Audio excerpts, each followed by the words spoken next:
How y'all doing this morning? This afternoon? You know, my sophomore year at Purdue University playing for Gene Cady, I didn't get to play very much, boiler up.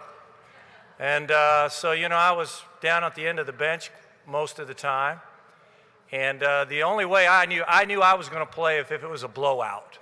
So if we were up by 20 or 30 points, Coach Cady would take the starters out of the game, and then I'd get to go in so the starters could get their round of applause, and then I'd be there for the end of the game. And I got used to playing in those days with everybody heading towards the exit in the arena.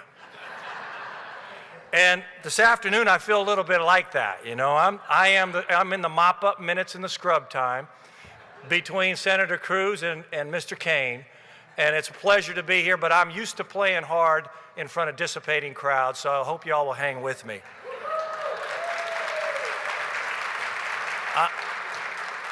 I am the Republican nominee for the special election in Southwest Florida for the 19th District.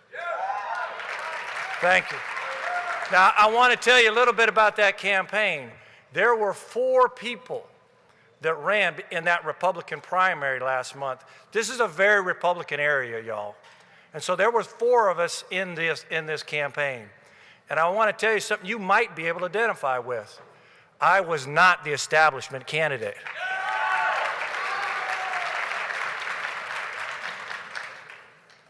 We won by almost 13.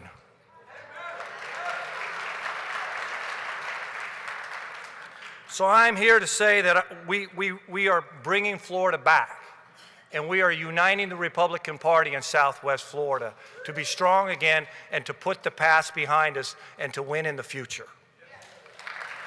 Let me tell you a little bit about why I'm running. First of all, after many years in business,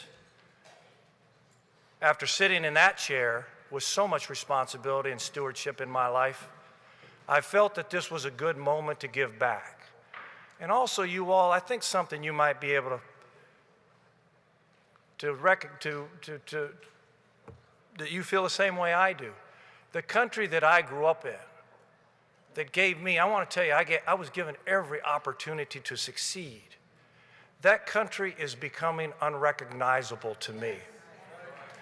And my father, who taught me to work hard and believe in God, said to me, you got to quit complaining, because if you're not willing to step up and be part of the solution, you have to stop complaining. So here I am, trying to be part of the solution.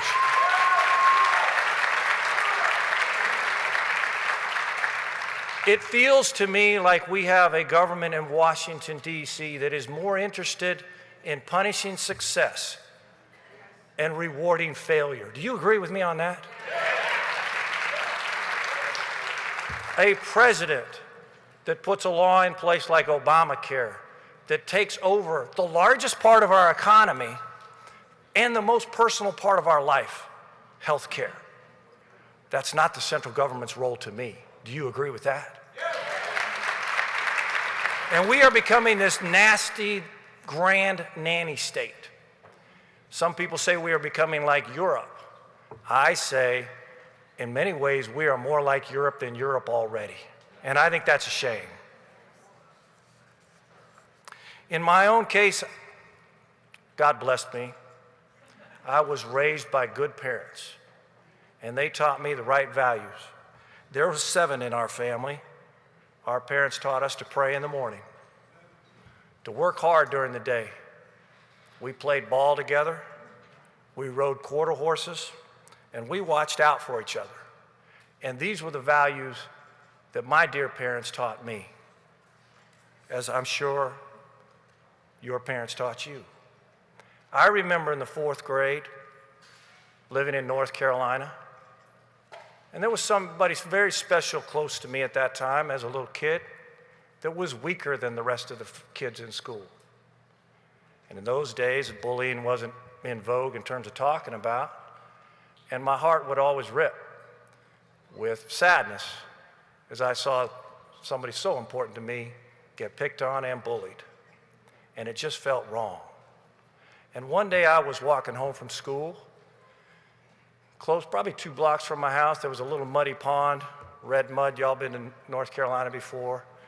And between the road, we're a couple blocks from home, and I saw a couple of the bullies that had taken advantage of my friend. Now, this is a 2-on-1 situation, y'all. Probably not smart. But I thought I had a clean shot. Might have had a surprise attack.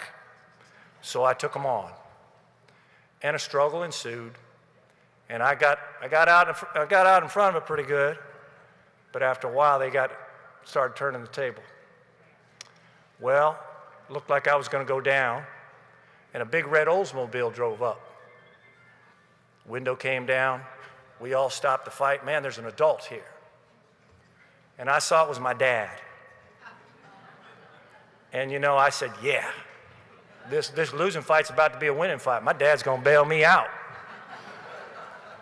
Well, my dad looked at those other two kids and he looked at me and he said, I think you can take care of yourself. And my dad rolled that window up and drove away. That's right. No bailouts, y'all. How many of y'all with me on that? No bailouts.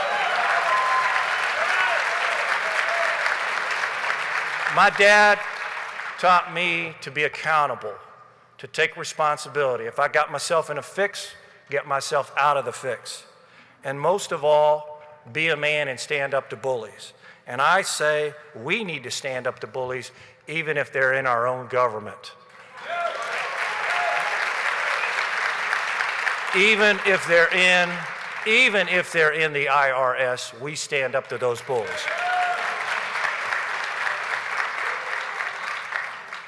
So when I decided to enter the political fray, y'all, the constitutional conservative movement was right for me after a lifetime of sports and business.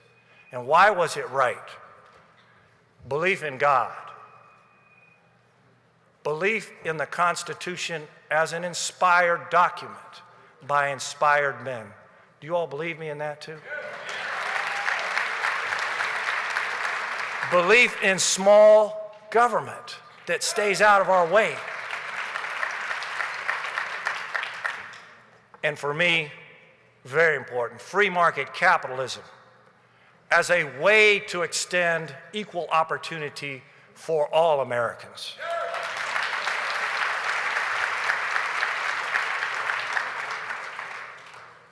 Now, many people think, and I've been watching the media recently, says that there's a battle going on in our party and that the constitutional wing of our party is being humiliated or being defeated, being licked in this big battle, and that the Tea Party is no longer relevant. Have any of y'all heard that sort of thing?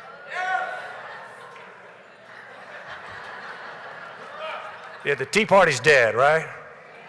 Hold on. Well, I still got a pulse, y'all. I say the Tea Party's alive and kicking.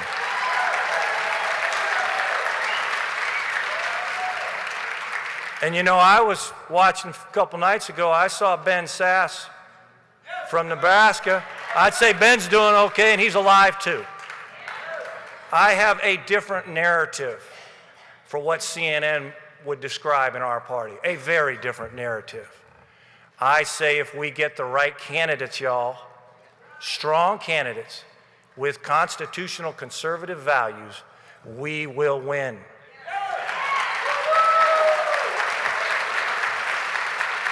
This struggle is not whether we're too conservative or not. This struggle is about having the right candidates. Bring right candidates with winnable profiles and conservative values, and we will win again.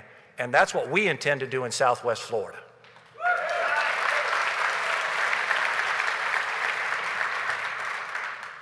We have an economy, you all, that's in a lot of trouble. There's low growth, big debt, huge trade deficit, by the way, that no one talks about, unfunded pension liabilities. So I know what we ought to do. In the alternative universe of the democratic world, another big government program to solve poverty, right, everybody?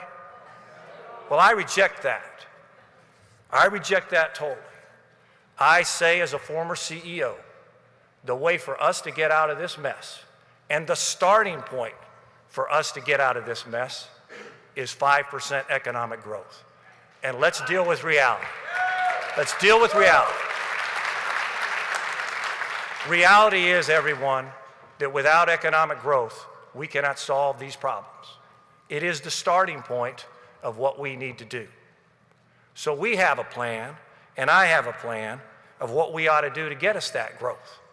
And by the way, that growth benefits everyone. When I first started working in factories, and I spent most of my career in press shops and metal shops making car parts, mufflers, rims, shock absorbers, nothing too sexy.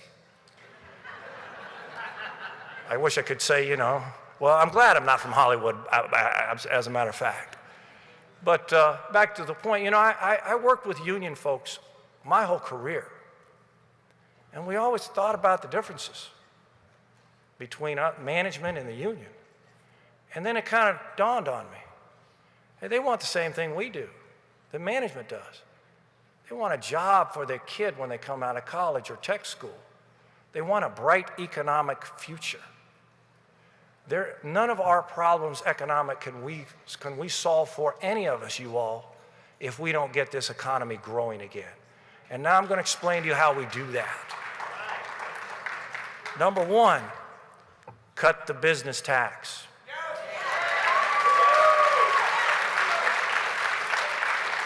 We are uncompetitive to our international competitors, and investment and therefore good-paying jobs go overseas because our business taxes for small and big businesses are too high. Cut the business tax. Secondly, deregulate. How many of you have small businesses that get tired of all the regulations? Deregulate. Deregulate. It makes businesses heavy because they have to have too much overhead, and secondly, it makes businesses slow. Slow businesses with too much cost structure because of regulation, those businesses fail. Third thing, Senator Paul, I agree with Senator Paul, bring back the trapped cash overseas that American corporations have across the waters. Bring it back and invest it here. Double taxation is never fair. And finally, cut loose the energy sector. Coal. If we let coal run, if we let oil run, and we let natural gas run, it will create a natural cost advantage for our businesses, and they will hire people for good-paying jobs. Does that sound like a good plan to you all?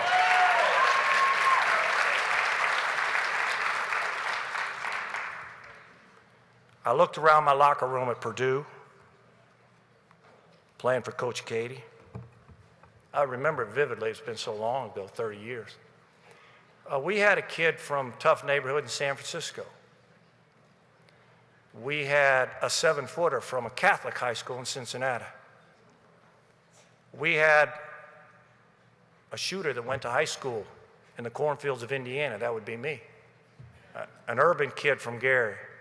Another urban kid from the tough west side of Chicago. And a Polish-American kid from Long Island. It was tough in that locker room. We did not get along. We looked at each other's race. We looked at each other's religion. We looked at each other's money that our parents had, and we didn't like each other much.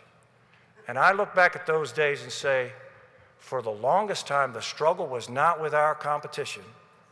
That struggle was with ourselves. And what did we do under the leadership of that great coach? First, we had to learn to respect each other. And we did that. Then, through time, we had to learn to trust each other. And I want to say we did that too. And finally, y'all, we learned to care about each other in spite of our differences. We learned to love each other in spite of our racial differences, our money, and our religious differences. And then that team that was picked 10th by Dick Vitale, last place in the Big Ten, that team that loved each other and cared for each other and was different than each other, we won the league that year. All right.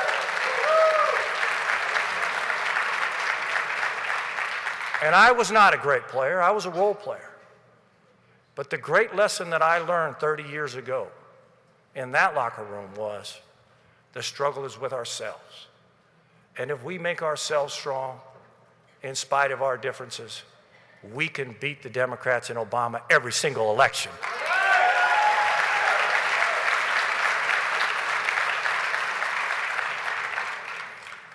To African Americans who might be listening to me today, I say the following. I acknowledge the disenfranchisement of the past. I also acknowledge the social cost and the social price that African Americans sometimes have to pay just to be with us and just to listen to our principles, you all. But in spite of that, I say we are the party of Lincoln.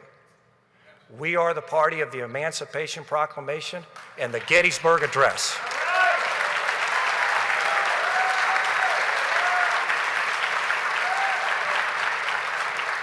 And we are the party with a plan for good economic growth and good paying jobs, and that is a wonderful tool for social justice. We welcome African Americans to our club.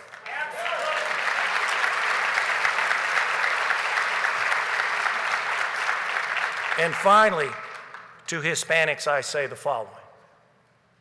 This is a country of laws. In our country, we must obey the law from the border north. There's no compromise to that.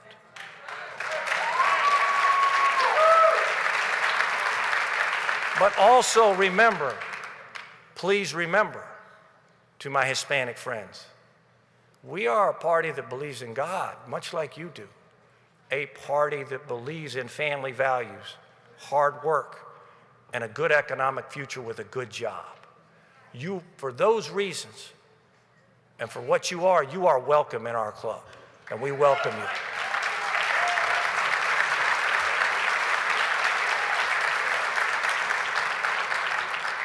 To translate what I just said, somos un país de leyes. Muy bien. Hay que respetar la ley. Hay que respetar la ley. Pero nosotros somos un partido de creencia en Dios. Un partido de valores familiares. Y un partido de oportunidad económica para el futuro. Ustedes están bienvenidos en este partido. Nuestra casa es su casa.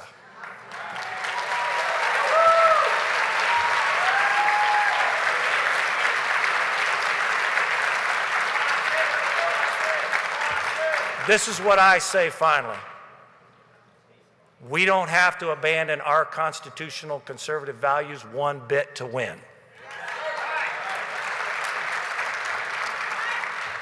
But we must grow our economy 5%, which we can do. And secondly, we must grow this party so that we can get enough votes to win. The point is to win the elections. I say let's grow the economy, let's grow the party, and let's win and take back our government. Thank you.